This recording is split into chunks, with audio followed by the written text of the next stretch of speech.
The desert had a strange kind of silence that could eat a man whole. It was the kind that crept under your skin, into your thoughts, and made you remember everything you wished to forget. I'd been out there too long, wandering the borderlands where the land belonged to no one, where the lines between the white man's world and the Apaches were drawn not on maps, but in blood. Some called me a traitor, others whispered I was a deserter. But truth was simpler and lonelier. I was just a man trying to find peace after losing everything that had once made life worth living. The sun had just started dipping below the hills when I heard it, a sound that didn't belong to the desert. Faint at first, almost drowned by the whisper of the river and the low hum of the evening wind. It came again, a cry, hoarse and desperate. I froze, scanning the reeds that grew thick along the San Pedro River. My horse snorted nervously, hooves shifting in the sand. I led him by the reins and moved closer, crouching low, rifle in hand. At first, I thought it was some wounded animal. But then I saw her. She lay half submerged in the water, her dark hair matted with mud, her face turned toward the sky, eyes closed. The river had carried her into a shallow bend, where she'd snagged against the reeds. Her wrists were raw, rubbed nearly to the bone, and the rope still clung loosely around them, frayed where it had been hastily cut. The sight of her stopped me cold. She couldn't have been more than 20, maybe younger. Her skin was bruised, sunburnt, her clothes torn. For a moment, I just stood there, heart hammering. Then instinct took over. I dropped the rifle, waded into the river, and lifted her into my arms. She was light, too light, and cold to the touch. I carried her to the bank, laid her down, and pressed my ear to her chest. A faint heartbeat, weak, but steady. "Hold on," I whispered, as if she could hear me. "You're not dying here." I saddled my horse and lifted her across, cradling her against me as I rode hard through the night toward my cabin. It was a lonely shelter built from rough-cut logs, tucked between the cliffs where no patrols ever came. By the time I arrived, her breathing was shallow, and her lips were cracked from thirst. I lit a fire, wrapped her in my blanket, and boiled what water I had left. She muttered something in Apache, the words soft and broken, as if drifting between this world and the next. I couldn't understand all of it, but I caught a few names. One sounded like her brother's. I cleaned her wounds, wiped the grime from her skin, and poured a few drops of water between her lips. When I touched her wrist, she flinched so hard I almost dropped the cup. Her eyes fluttered open, wide with fear, but when she saw me, confusion clouded her gaze instead. Then, as quickly as she'd woken, she passed out again. That night, I didn't sleep. The wind outside howled through the cracks of the cabin, and I sat by the fire, watching her chest rise and fall. Every so often, I'd check her pulse, just to be sure. She was strong in a quiet way. There was a stubborn will in her, even unconscious. I found myself wondering what had brought her to that river, what cruelty had left her half dead in the cold. When dawn finally bled into the sky, painting the desert in gold, exhaustion hit me like a hammer. I leaned back in my chair, meaning to rest for a moment. My eyes grew heavy. The sound of the fire, the rhythm of her breathing, it all pulled me under. I don't know how long I slept. But when I opened my eyes, everything was different. The fire had burned low, and the first thing I saw wasn't the ceiling or the fading light, it was her. She was on top of me.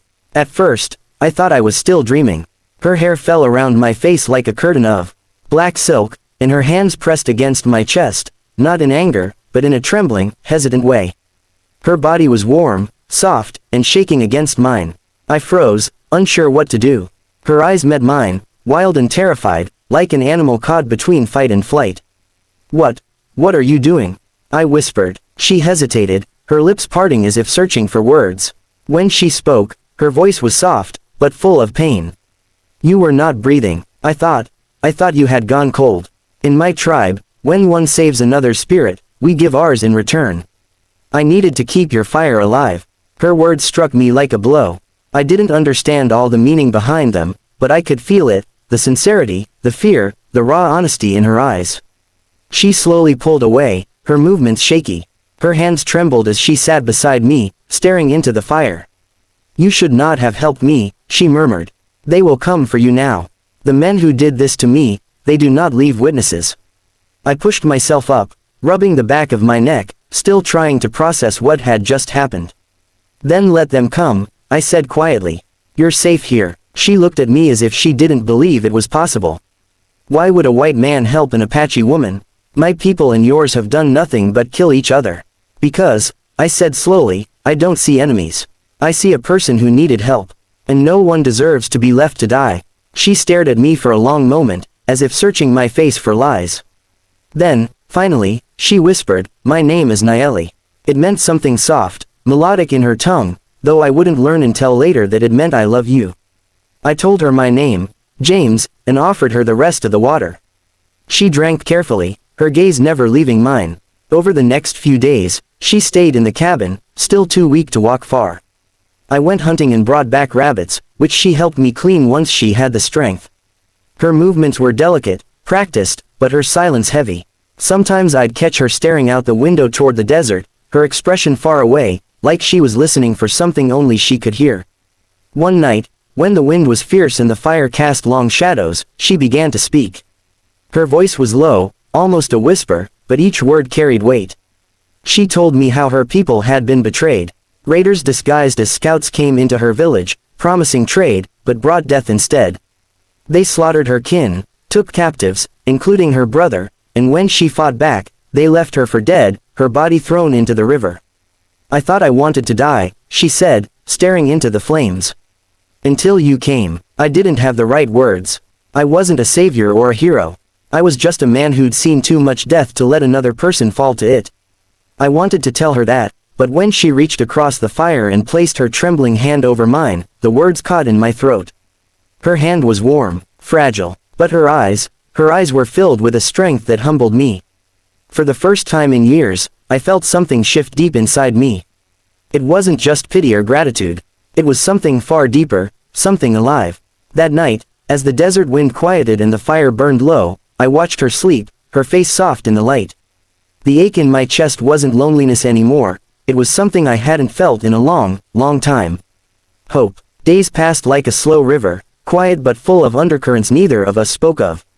The silence between us was no longer uncomfortable, it had become its own kind of language. I would find her outside at dawn, kneeling by the small spring near the cabin, washing the bandages I'd used on her. She moved with grace, even when weak, her every motion deliberate, as though shaped by the rhythm of the land itself. Sometimes she'd hum, low, haunting melodies that floated through the air like echoes of a lost world. Those songs lingered long after she'd stopped singing, like the scent of rain on dust. I found myself watching her more than I should have. The way her hair caught the sun, the way she looked at the horizon with eyes that had seen too much but still held light. I told myself it was curiosity, maybe gratitude, but the truth was deeper, heavier. I hadn't felt connected to another soul since before the war, and now here was this woman, this survivor, rebuilding herself piece by piece right before my eyes. One evening, as I sat by the fire mending a broken strap on my saddle, she sat across from me, her legs folded, hands resting on her knees. You were a soldier, she said quietly, not as a question but a statement. I looked up from the leather, met her gaze. Used to be. She nodded slowly. I can see it. The way you move. The way you watch the door even when you sit still. I smiled faintly, though it didn't reach my eyes. That's something you don't unlearn. She was silent for a moment, studying me. Then she said, we are not so different, you and I. We both lost our people to the same kind of men. Men who believe they own the earth. Her words cut deeper than she knew. I stared into the fire, remembering faces I hadn't thought about in years. My friends, my wife, the child we never had the chance to raise. The war had taken more from me than just time, it had taken the will to live for something greater. And tell her. The next morning, I woke to find her outside, bow in hand. She'd made it herself from a branch and sinew, and though it was crude, she drew it with confidence, her form steady. She saw me watching and gave a small, knowing smile. You hunt with traps, I hunt with patience. And she was right, she caught 2 hares before I even finished checking the traps I'd set the night before. When she brought them back, her face was brighter, her cheeks touched by color. For the first time, I heard her laugh, not a nervous or shy sound, but full and real. It broke something open inside me. But peace never lasts long in a place like that. A few days later, as we were gathering water by the river, Nayeli froze. Her head tilted slightly, her eyes narrowing toward the canyon ridge. I followed her gaze, and saw it. A faint dust trail on the horizon. Horsemen, at least 6, moving fast, too organized to be travelers. She dropped the bucket and stood straight, her face pale. "They are close," she said, her voice tight. "The ones who took my brother. They think I am dead." I felt a cold chill crawl up my spine. "How do you know it's them?" "I know," she said simply. "Their horses, the way they move." I remember. We hurried back to the cabin. I checked my rifle, loaded what bullets I had left. She watched me with steady eyes. "We can run," I said. "Pack light, head east through the ridge. They won't track us easily there." She shook her head firmly. "If we run, they will find us again. If I face them, maybe I find my brother.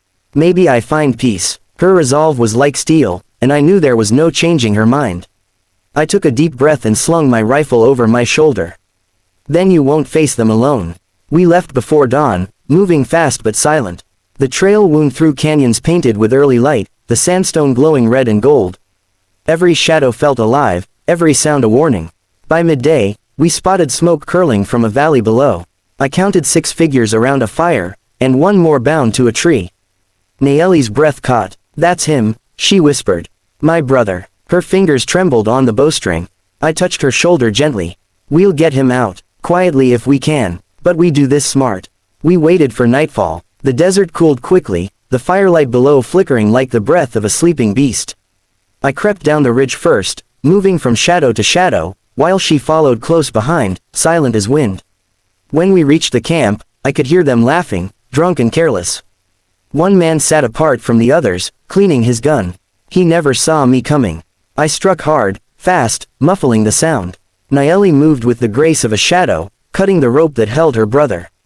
He was weak, barely conscious, but alive. When she touched his face, he stirred and whispered her name.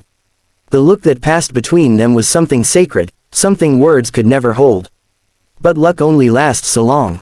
One of the men stirred, saw movement, and shouted. Gunfire erupted, shattering the quiet night. I raised my rifle, fired twice, felt the kick slam against my shoulder. Nayeli shielded her brother, drawing her bow and releasing an arrow straight into a man's chest. The others scattered, confused, shouting orders that echoed through the canyon. I took cover behind a fallen log, reloaded, and fired again. The fight was short, fierce, and by the end, the silence returned, heavy, final. When the smoke cleared, the camp was still. I walked over to where Nayeli knelt beside her brother, holding his head in her lap. Her face was streaked with tears and dirt, but her eyes shone with fire. He was alive, though weak. I tore strips from my shirt to bind his wounds. "He'll make it," I said softly. "You both will." We stayed by the river for 3 days after that, nursing him back to strength. Nayeli spoke little, but when she did, her voice carried a calm I hadn't heard before. She was no longer the frightened woman I'd pulled from the water. She had become something else, strong, certain, like the desert after a storm. On the 4th morning, we heard the distant sound of horses again, not enemies this time, but her people. Her tribe had sent a small group to find survivors. When they saw her alive, they dismounted and bowed their heads, murmuring prayers. They carried her brother to their horses, wrapping him in blankets. She turned to me then, standing by the river where I'd first found her. The sun caught her face, her hair lifting in the wind. "I belong with my people," she said softly. "But you have my heart." I tried to smile, though it hurt. "You already gave it to me," I said quietly, "that night you kept me alive." Tears welled in her eyes, glistening like morning dew. She stepped closer, pressed her forehead against mine, and whispered, "Keep it safe, until the spirits call me back." Then she turned, mounted her horse, and rode away into the horizon, her brother beside her, her tribe following like shadows in the sand. I stood there long after they disappeared, the sound of hooves fading into the wind. The cabin felt emptier than ever when I returned, but not hollow. She had left something behind, her warmth, her courage, her song. Some nights, when the fire burns low, I swear I still feel her near. I hear her voice in the whisper of the desert wind, soft and sure, saying my name. And in those moments, I understand, some people don't just touch your life, they change the direction of your soul forever.